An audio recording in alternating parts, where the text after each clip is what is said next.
live and run the planet. Please like, share, subscribe, and ring the little bell. Ring the little bell so you're notified when new videos drop. So I was talking the other day in one of my videos. I don't know, I make a lot of them. I say a lot of stuff. But I was talking about the wastage at the BBC, the massive wastage at the BBC, like paying Gary Lineker, these huge salaries. And most of these huge salaries they pay are absolutely ridiculous. In my opinion, they're absolutely ridiculous. They should just go and look at YouTube and to find new talent. That's where they find new affordable talent that might actually connect with people.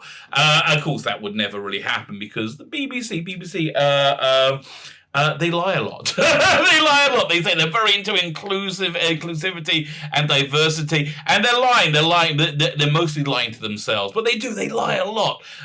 So they would never really really do that. So I was kind of surprised when the former Director General, Alan Yentob, I think he was really the driving force of bringing Doctor Who back in '96. Came and said pretty much the same thing. Look, BBC is in not good shape. It's in not good shape. The country hates it. Like half the country pretty much hates it. It's hemorrhaging viewers and license fee payers. It's not doing well. So Alan Yentob, he came along and said, what we should do to save the BBC? What would save the BBC if he made it like YouTube? Made it a bit like YouTube. And you know what? He's right, but it's never going to happen because, as I said, they're not looking to be representative of Britain. They're not looking for diversity. They're looking for control, and control from a very, very teeny tiny part of society. I would say about half the weirdos that live on Twitter, the Twitterati, they make up the entirety of the BBC, and they are not interested in bringing on other voices that more egalitarian social media platform approach would take. Anyway, so we're gonna look at this article by Alan Yentob. I'm quite interested to hear what he has to say. I think it would help. I think it really would save the BBC. Never going to happen in a million years. Before we get into it, can you hit the like button? That'll be great. As I said, I say it often. I like to be liked. So hit the like button, but it's really, really, really helpful. I think secret big tech doesn't like us unorthodox voices. Even though it needs us, it doesn't really like us. So if you hit the like button, that helps us out a lot. If you hit the share button, that helps incredibly. Comment. The algorithm loves comments. I do not understand why, but I will try and respond. I do respond to every comment. I'm not very good at replying to the replies. Okay, I try and do that, but I have to catch it at the time. As I miss it, I do apologize if I miss it. Okay, but if you comment, I will reply. But mostly hit the subscribe button. That'd be freaking awesome. That'd be fantastic, double dosey. Now, if you subscribe, you get to enter my weekly competitions. The prize this week, bit of a fun one. I like this one. It's a Judge Dredd graphic novel, Judge Dredd Brothers in Blood. So this one really fascinates me.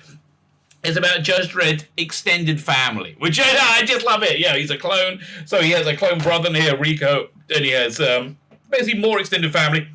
Really interesting graphic novel. Great artwork. Just fantastic artwork by who was in Colin Pizza, Ian Gibson, Colin McNeil, Charlie Aaron. It's fantastic. All you need to do with it, subscribe to the channel. That is the reason. I do the competition. Subscribe to the channel, and in the comments leave the hashtag Judge Rico. Judge Rico. Go check the video notes. Everything you need to know to win it will be there. I'm giving away on Tuesday my live stream I do on Tuesday, February the 9th, and there will not be a competition next week because on Saturday, February 13th, I'm launching my Indiegogo. Please add your name to the email sign-up list, which is in the link right below. It's for these two graphic novels, which I have to tell you. Listen, I don't want to do memberships and monetize the channel that way. Because I figure, I like you listening to me. I really don't want to, but I do want to monetize it by offering you, first thing I think is of quality. If you like comic books, if you like graphic novels, I have these two good ones over here.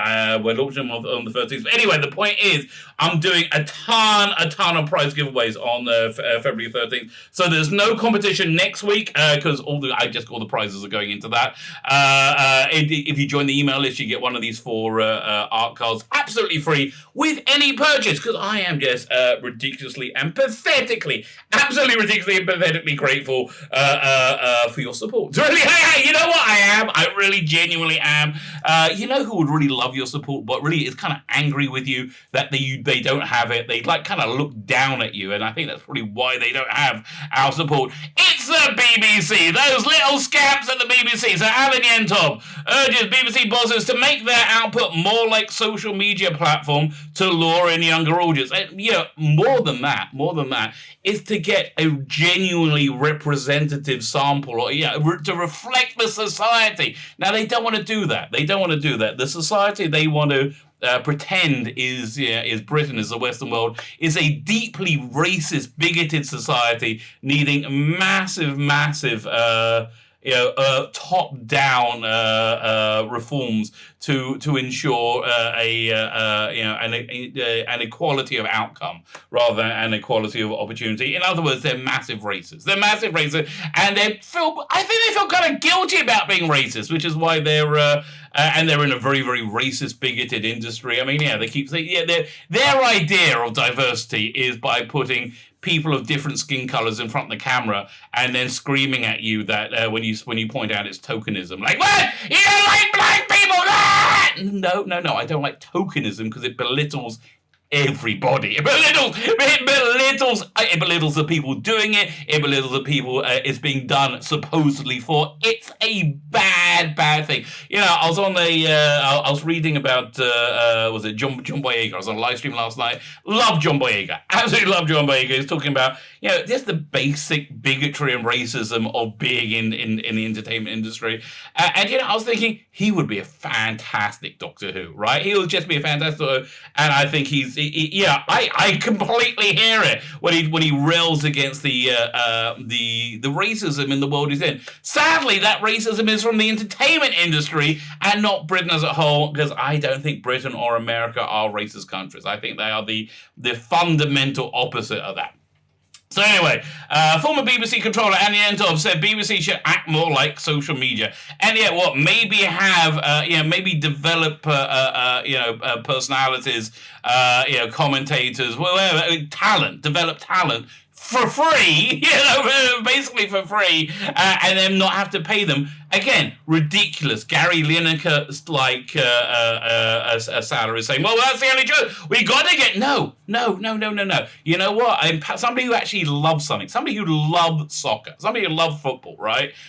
Is normally going to be a really good commentator on football, much more than Gary bloody Lineker, and you probably wouldn't have to pay him quite as much. So he said so it should be more like a playground, like YouTube, where young talent emerges, and that's the truth.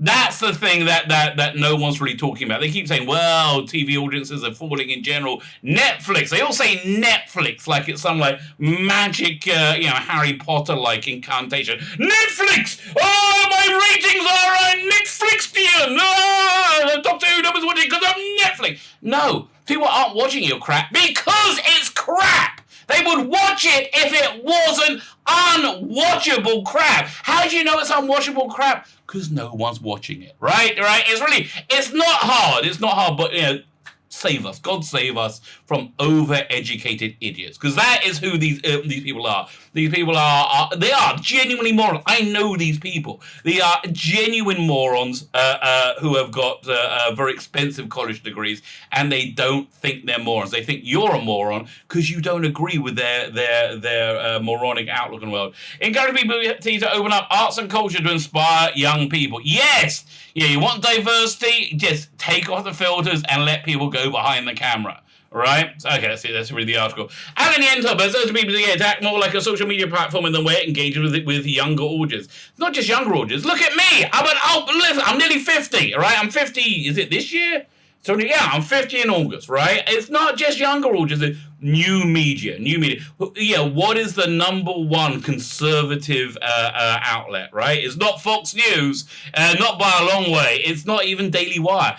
It's Louder with bloody Crowder. You know what? Louder with Crowder is the number one conservative media outlet. And it is. Yeah, it had the largest election night audience, I think, of all time. Something ridiculous, right? Until Facebook, turned them off because they had such a large audience, right? So, why is it? Because it's just, he's funny and he basically doesn't seem like a massive shill, right? He's just being genuine and honest, which honestly, if you're not new to my channel, right? If you're by the way, if you are a subscriber, please make sure you're still subscribed. YouTube does have a habit of unsubscribing people, quite, hither and thither every now and again. It was that was the appeal. Like, they appeared like a normal human being, like not speaking in sound bites. Jeremy Corbyn. That's why he did so well, right? And again, I can't stand Jeremy Corbyn. I think he's a massive anti-Semite. The reason I think he's a massive anti-Semite is because of all the massive anti-Semitism he's done. And still, you talk to Jeremy Corbyn fans, are like, "No, you Jew, you are lying Jew, sneaky Jew." That sounds pretty anti-Semitic. No, that's just you. Okay, exactly. But they sounded like relatable, normal human beings. Honestly, it's probably why, what's his name? Susanna Reid and Piers, whatever his name is, are so big in, was it Good Morning? Because they basically reflect the majority of the country, even though they do speak in shill-like media sound bites. So Alan bringing young Gordon, the former BBC controller and creative director, said it was well used, but should learn some lessons about the future. Now, what they're doing right now is, the reason why they're, I think the BBC kind of looks like what's that bird that puts their head in the sand? An ostrich? Like, they are just in complete denial about their collapse. I mean, we honestly, how else would you describe the BBC in 2020, probably going on into 2021, other than complete collapse? As little as 4 years ago, the idea of BBC being defunded by a government would be massively resisted, right? It would have been hated by the British people. Now it's adored by the British people. This is a complete collapse, right? And I think that is a fair way of describing them. Mr. Yentob, 73, who is still a presenter, said BBC needs to behave a little more like Instagram or Twitter. Trouble is, the people at the BBC don't understand what they understand what Twitter is. It's a place where they can shout at people and pretend to be superior, but they don't really understand what's going on, like with new media, in the way that those platforms reward curiosity with unlikely connections that take you on a journey. Yeah, honestly, if they turn iPlayer into a social media platform and then promoted people from that to create their content, that's how you get an incredible BBC, right? That is how you get an incredible BBC. And, I think we get rid of a lot of the cronyism as well. It'd be wonderful. Writing on Radio Times, he added, I should have read this from Radio Times. BBC should be more of a playground like YouTube, where young talent can emerge. Yeah, because they're certainly not emerging like the BBC. Missy Yentob, honestly, it's like, oh God, it almost makes me crazy that people like Chris Chibnall and Piers Wenger scream about diversity, like diversity. But this is the least diverse BBC I think we've ever seen. Missy Yentob also encouraged the broadcaster to open up its arts and culture archive to inspire young people. Damn, that's a good idea. That's a good idea. Could you imagine having like really challenging drama like the 1960s, 1984, The Singing Detective? Like, they have got such incredible arts there. Like I, Claudius.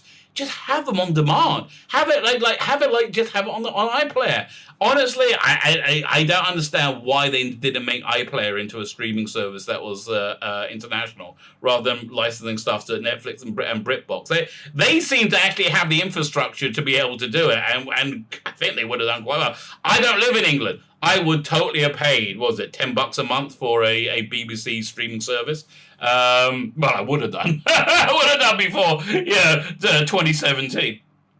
In film clips from 1930s, Fred said ginger rollers are shown dancing on furniture in the same way featured in modern hip-hop videos. Yeah, he's making a very good point.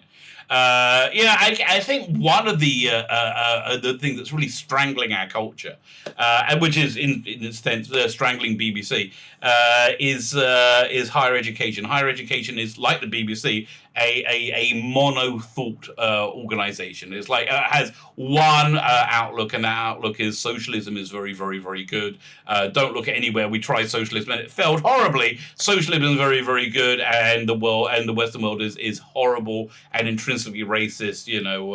Winston Churchill, bad man, right?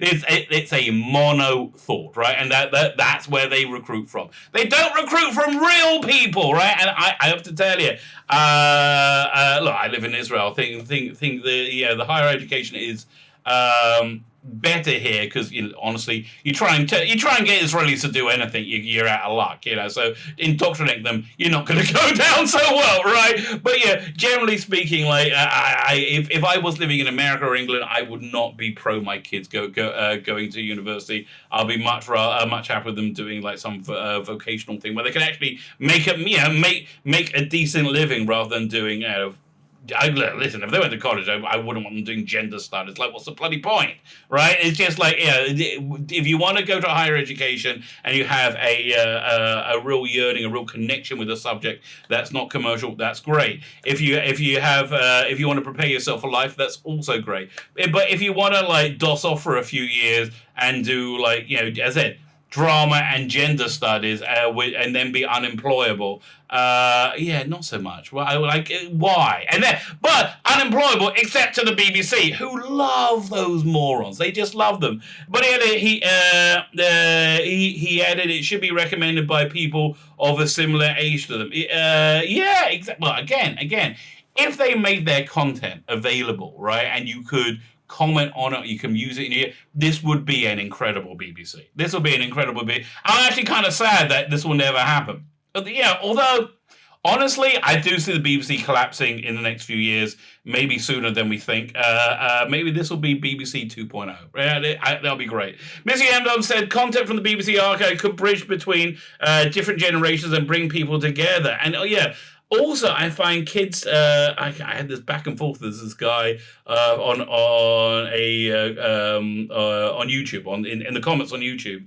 I did a video a while ago, like a year and a half ago, about Talons of Wen Chang had a trigger warning put on it because people were scared it's racist because it was yellow face, where they get the chief villain was a Chinese gentleman, but it wasn't played by a Chinese gentleman.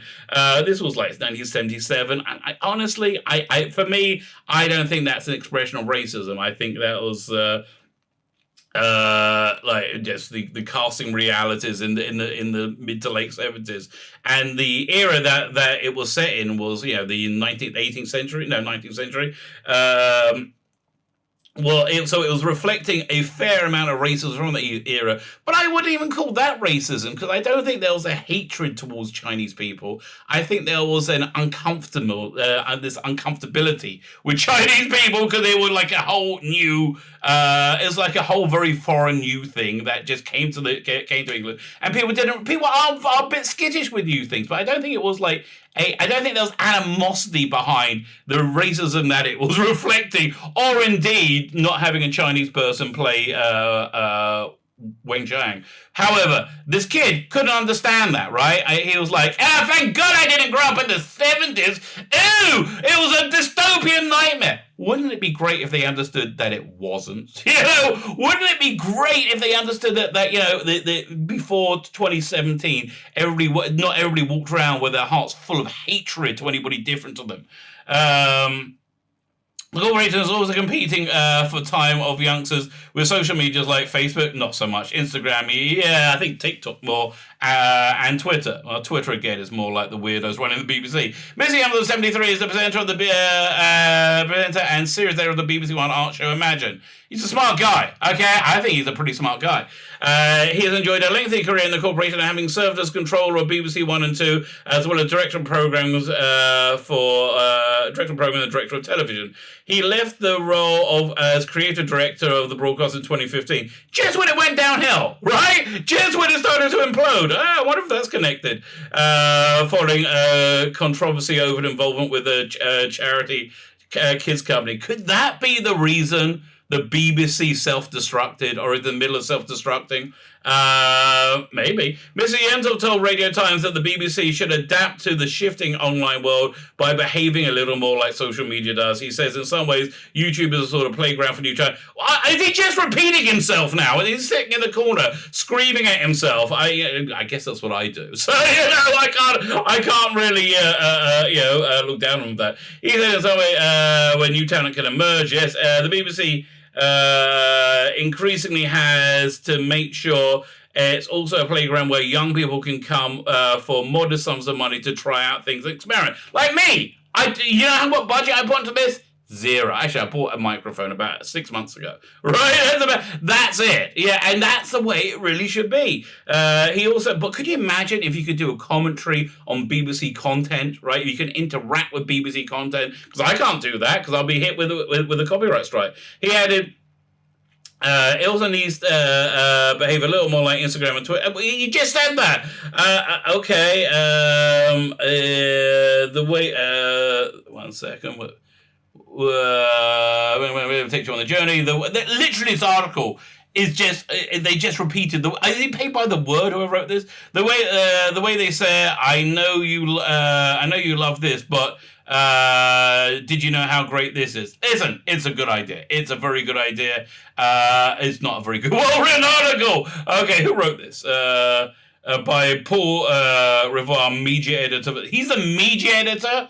Bloody hell. That could be another reason why the Western world's not in a great shape. This guy's the media editor and he can't write. So, not so great. My name is Sheila Bacon. Do you rabbi from another planet? Please like, share, subscribe, and ring that little bell. Ring that little bell so you're notified when new videos drop.